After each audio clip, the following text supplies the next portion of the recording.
তিলোত্তমা কাণ্ড প্ল্যান্ড, তিলোত্তমা issue plan. তো যখন মুখ্যমন্ত্রী জানতে পেরেছেন প্ল্যান্ড, তাহলে সে প্ল্যানটা করলো কারা সেটা ফাঁস করুন। মুখ্যমন্ত্রী তো পুলিশ মন্ত্রীও, যদি এটা মনে হলো এটা প্ল্যান্ড তো ভালো কথা। তো প্ল্যান যেটা আমরা ওনাকে দোষ দিচ্ছি যে আপনি অপদার্থ, আপনি ব্যর্থ, এই কথাগুলো বলছি, তো উনি বলুন যে এইটা আমাকে কালিমালিপ্ত করার জন্য এইভাবে সাজানো হয়েছে।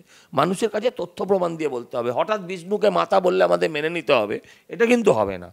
এটা কিন্তু হবে না যে সিধু কানুর বদলে ডহরবাবু আপনিও আসুন সিধু কানুর সাথে, তাহলে কিন্তু হবে না। আপনাকে তথ্য প্রমাণ দিয়ে বোঝাতে হবে, আমাকে মানে জনগণকে বোঝাতে হবে এইভাবে প্ল্যান্ড হয়েছে। প্ল্যান্ড মানে এইটা বিরোধীরা প্ল্যান করেছে যে একজন মানে একজনকে বলেছে তুই মরবি,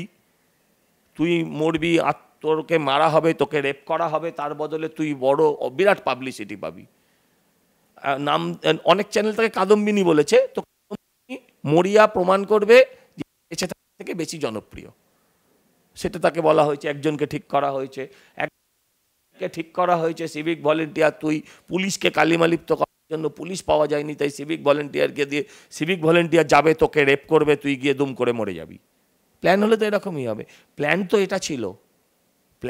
এটা ছিল যখন পুলিশের একজন ডেপুটি কমিশনার একজন ডাক্তারকে দেখিয়ে বলছেন ইনি ফিঙ্গারপ্রিন্ট এক্সপার্ট, ওটা ছিল প্ল্যান তো ওটা ছিল পরের দিনের মধ্যে 9 তারিখের ঘটনা 10 তারিখে ওই বাথরুম ভেঙে পরিষ্কার করে দেওয়া, ইট বালি সিমেন্ট রাখেনি, হ্যাঁ, তুলে নিয়ে সাফ করে দেওয়া, ওটা ছিল প্ল্যান ছিল ওটা যে বাবা মাকে মৃতদেহের কাছে পৌঁছতে না দিয়ে জোর মৃতদেহটা ওই রাতের মধ্যেই পুড়িয়ে শেষ করে দিতে হবে যাতে করে দ্বিতীয়বার পোস্টমর্টেম না করা যায়, সেটা তো ছিল প্ল্যান।